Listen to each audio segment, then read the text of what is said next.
Hey, what's up? Well, we've been talking about the book, of course, and now How we you have been? a lot of burning questions. Okay. Go ahead, hit me. What you got? What you got? What you got?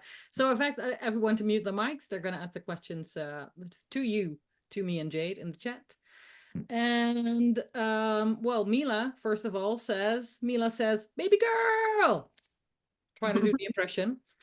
Shall I just kick off with the first question? Because Mila has one. Yeah, do it. Let's go. Why did you choose to write a mafia romance?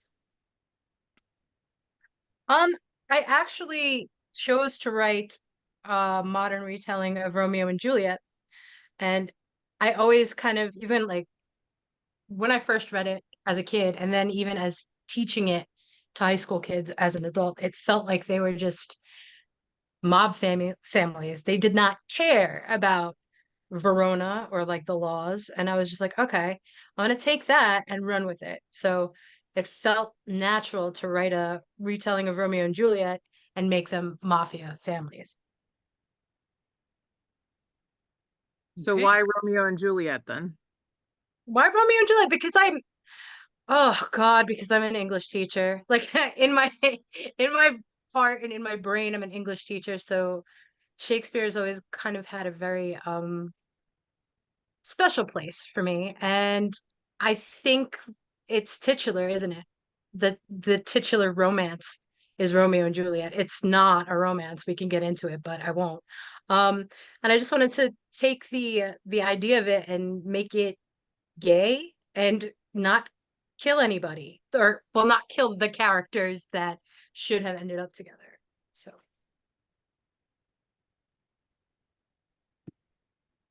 good enough. We got more. What? Yeah, of course. I'm just I'm looking at Jade like, do you have more? Because I've got a lot. Jamie wants to know what other Shakespeare story you'd want to do in a modern Sapphic retelling of the most. Oh, okay. I'd do a comedy. I'd do As You Like It, I Mm. think, because that's my favorite Shakespeare comedy. So Ooh, how'd you do that? I don't know. You guys are putting me on the spot, dude. I need more than 5 minutes to write a novel, okay? So disappointing. Oh, damn it. I know. I'm just not a genius. It's all right. So this one is very different from your other books. Well, why? I mean, I thought it was like an adult, maybe new adult book, but more adult than the other two. Why go that route? Uh, because I wanted to. I set out to have a chemistry between my two characters that hadn't been there in the previous two books, and it was a lot more adult in general. It was a lot more sexual. It was a lot more. I wanted to write a book where I got to use all the grown-up sexy words, and I did that. So, Definitely did that. Yeah, I mean, I true. tried, but So, about the whole mafia thing, did you have to do like a lot of research? Hmm. Are you secretly like a mobster girl? Am, well, I'm Italian. If that's a a vague enough answer for you. Okay, so I grew up in my house, like most people have like holiday films that they watch on Christmas. In my house, it was The Godfather parts one and two every year. And so, I mean, it's like, did I have to do a lot of research? No, because I grew up doing the research. And it's just kind of fascinating because it is part of our history as Italian Americans. I always found it kind of interesting. So, no, not a lot of research. So how long did it take you to write this book? Um, okay, so I only wrote it because I was under contract for a book. So I wrote it in 6 months. I just shat this book out. Like and it usually takes me about a year to 2 years to write a book. Um, so this one was pretty quick. I had the time. I made myself do it with the discipline. And also it helped that my editor was just like, what do you have for me every week? I was like, oh, so there it is. 6 months. But if you have like a year or 2 years, would you change anything about this book? Hmm. Um, Probably. Like, I feel like I'd always change something about everything I've ever written if I had more time.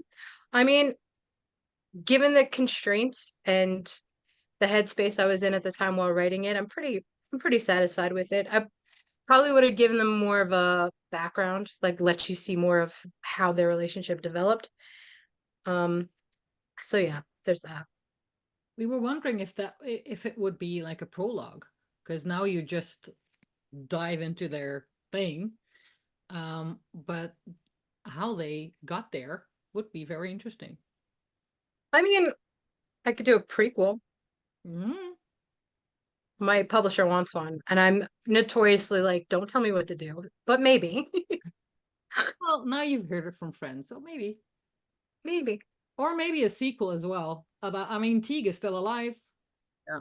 I know I probably should have killed him, honestly. I don't know. You left it open for a sequel. Um, Yeah. Jess wants to know if you plotted out the storyline first or if you just were winging it. I am notoriously a pantser. I I very rarely I've written 4 books and only one of them was really plotted. And that's the one that hasn't been published yet. Go figure. I think I should probably just stick to what I'm good at, and that's like a stream of consciousness writing. I mean, I always have a little bit of a bones, bare bones kind of idea of where I want the story to go, but I like to let the characters tell me where they want to go in the story. So, Well, I have if we're talking about future books, let's do a little sidestep. What's that about? what what what plotted. about? The one that was planned out and is still not published. Oh, that's a completely it's not really romance. I mean, there's a romantic subplot, but it's a future dystopian. And that's actually it's on sub now. My literary agent is shopping that, and it's just like I don't know how it's gonna do because we're living in like a dystopian nightmare of a world. But he's like, yeah, you've got traction. We're gonna try and sell it. I'm like, cool, bro, make me money. Like, let's see if we can do it. Let's do it. But I mean, yeah, there. It's not a romance, but there is a sapphic romance weaved throughout the story.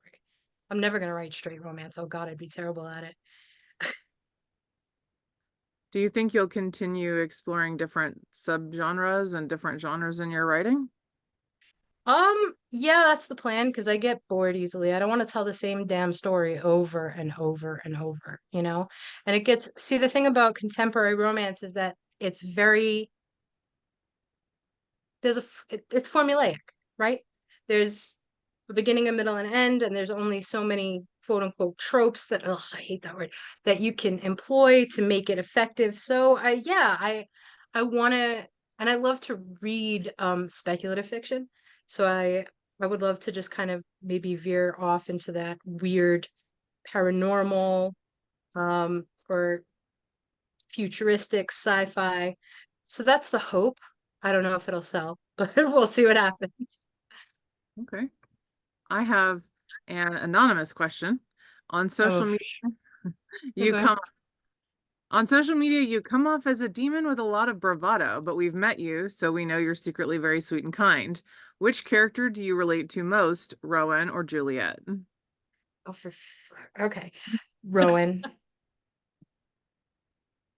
Do I Why? have to answer Yep. why Rowan? Because she's literally me on a page, okay? She projects toughness because she has to, because she was molded in that way, kind of to protect her own psyche and her own softness from the work that she has to do. But in she has a she's deeply caring, which is so annoying. That's something I identify with. And um I don't know, it just felt like I started with Juliet and she was very, very different from who I am as a person.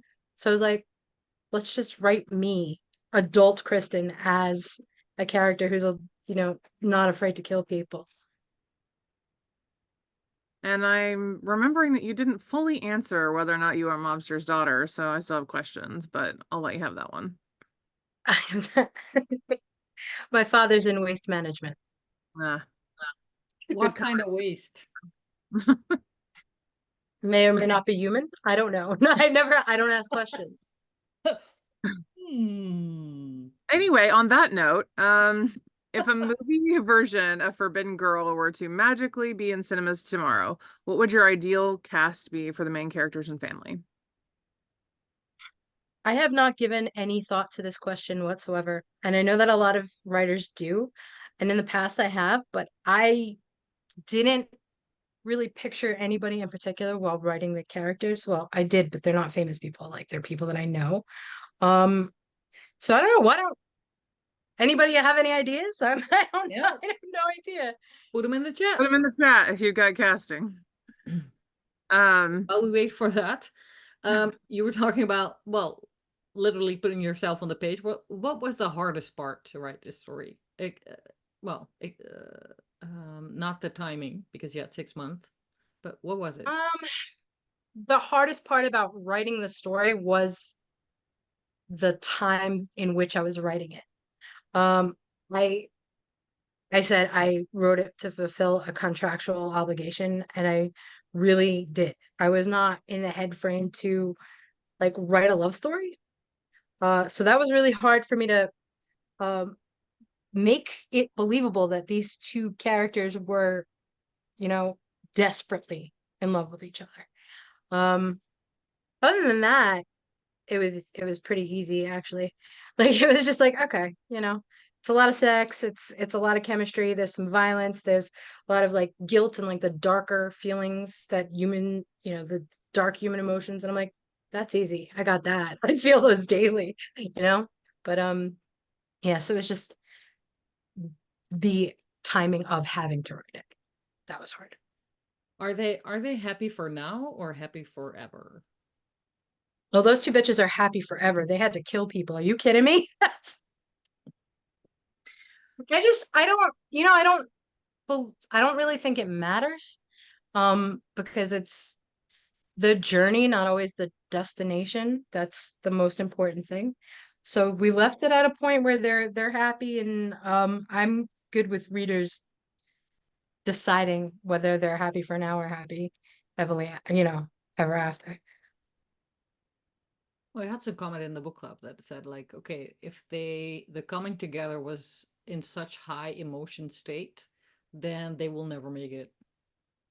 I don't think that's true at all. I think if you come into a relationship with it being absolutely chaotic, your life being chaotic and their life being chaotic, and you can get through that and you finally get to this place where you're calm, where things are like normal, I think that's the hardest part, is getting through the shit. And they did that. So whoever said that is wrong. I disagree. Well, duly noted. Jade, you have Yeah. more questions?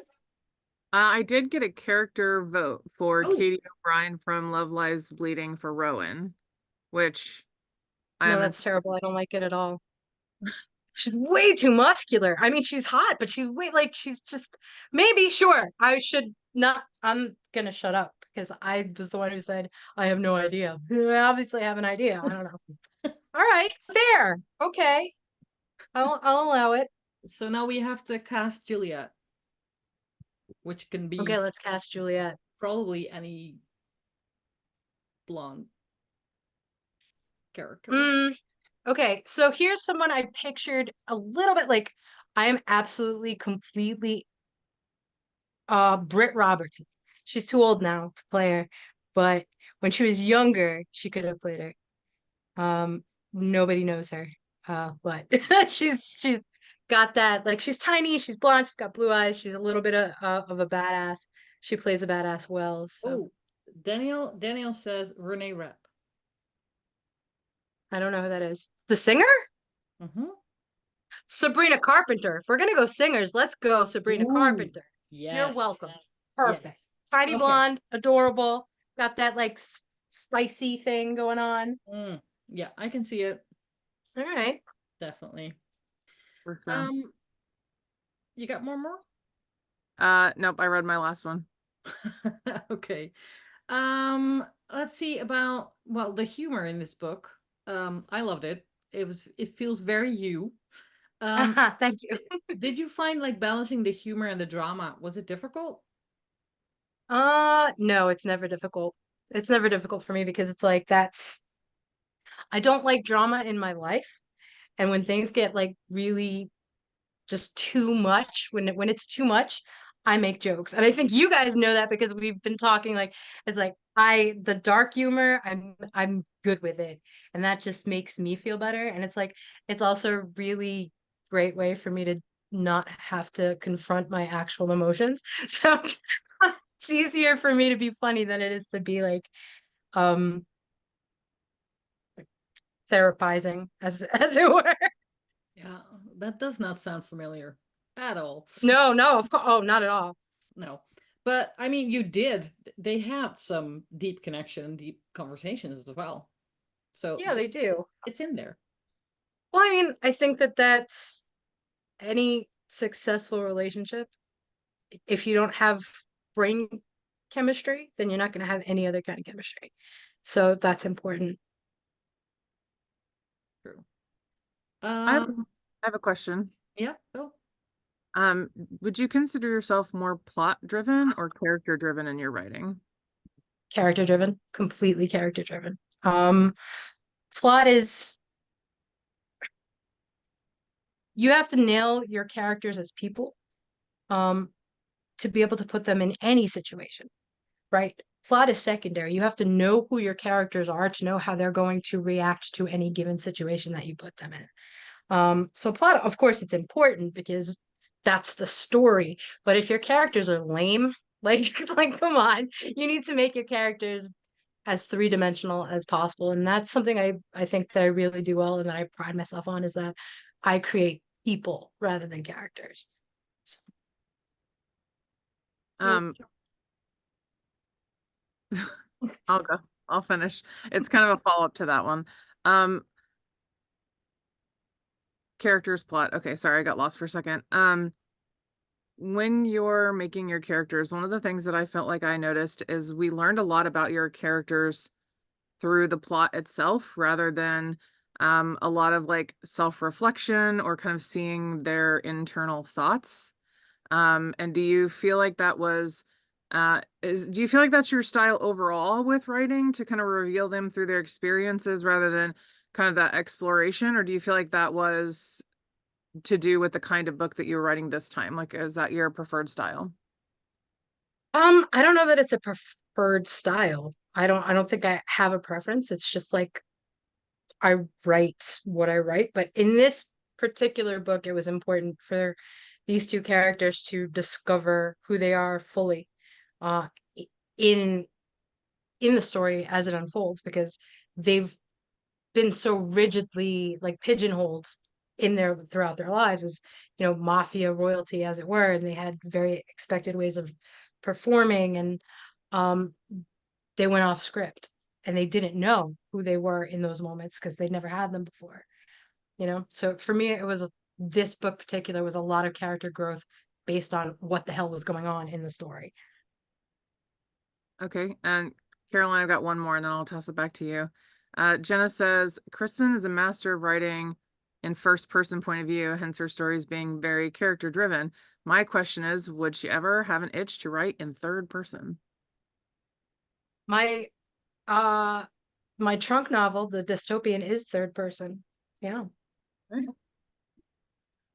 And it's Caroline? actually my favorite thing I've ever written. So Oh, how about ooh. that? okay. And when will we get to see that one? Never. I don't know. I don't make that up. Like it's when it sells and then it's in the timeline that whatever publisher, because different publishers have different timelines. You have your Sapphic fiction publishers like Bold Strokes, they can get out books in like 4 months. And then you have your I'm more trad pub, like mainstream. It's like, here, you have a year. And I'm like, a year? Cool. Let me just fret for 12 months.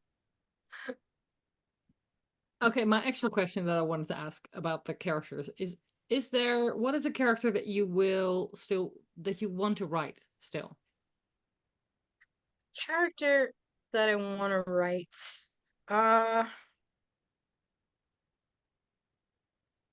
I think this goes and leans into speculative fiction because I've always kind of had a fascination with mental health and like at what point is someone crazy? You know what I'm saying? So it's like there's this thin line between normality and how the brain works, and then veering off into, oh, this person's not okay up here. So I think that I'd love to, but the thing is writing it like sensitively.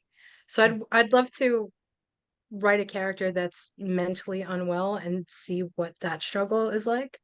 I would just have to do a ton of research to make sure that it's done completely sensitively and well.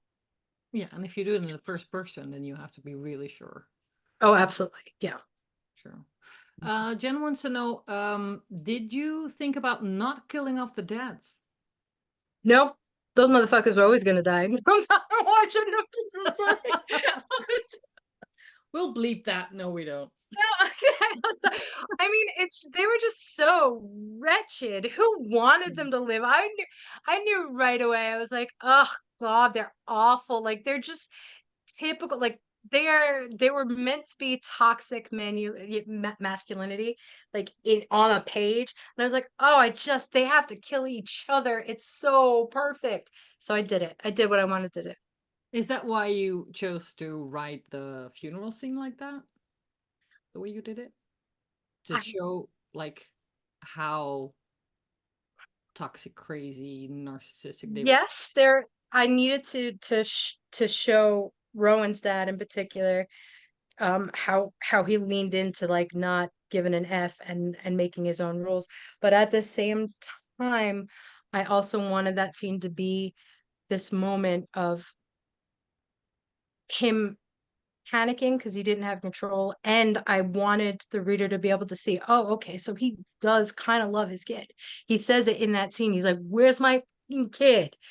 He is going after his enemy because he believes his enemy has harmed his heir, his child. So there is that moment of kind of like seeing this bad guy for more than just him being a bad guy. Just to humanize him, you know. Yeah, he was still not human. No, I know he was a real douche, so I did the job well. I did the job I was setting out to do, and I'm proud of it.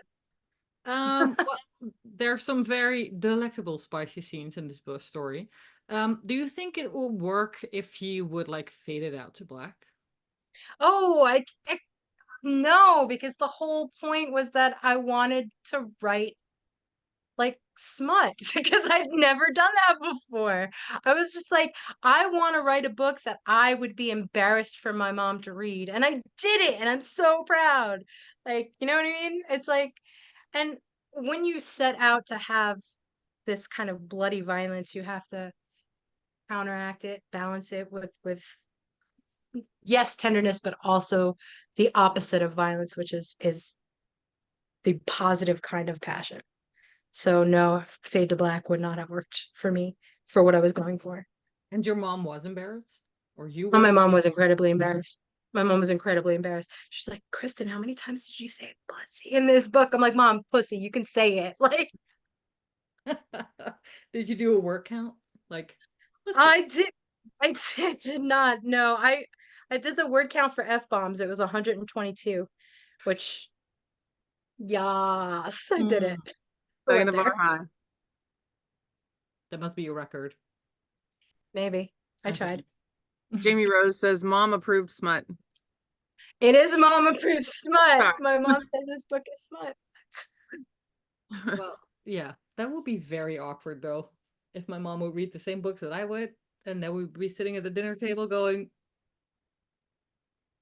right? Read the same books as you would is one thing. Read the book that you wrote, where True. it's like, yeah, that was a whole other, like me and my mom both read like 50 Shades of Grey back in the day because it's like fun, whatever. But nah, when I write it, I'm like, Mom, I don't let's move on. Jade, you got more questions? Yeah, I have a kind of a fun one. Do you like clam chowder? Do I like clam chowder? I absolutely loathe and abhor clam chowder. I can't stand it. I don't really like seafood at all. And I moved to the seafood capital of America as an adult. Like, it's shameful. I don't know what I was thinking. I'm sure it's not the worst decision you've ever made. I mean, no, it's certainly not the worst. I've made many bad decisions in my life. I love where I live. The food is questionable. That's all. Oh, Uh, well. and another one, you mentioned the timeline of the story, both in your personal life and how much time you had to write it. But is there Yeah. any particular scene that you really, really got into when you were writing it? And what was it about that scene that really spoke to you? Um, well, I mean, should have been as a writer, you should be into all of your scenes. My favorite scene to write was actually the shootout in the graveyard.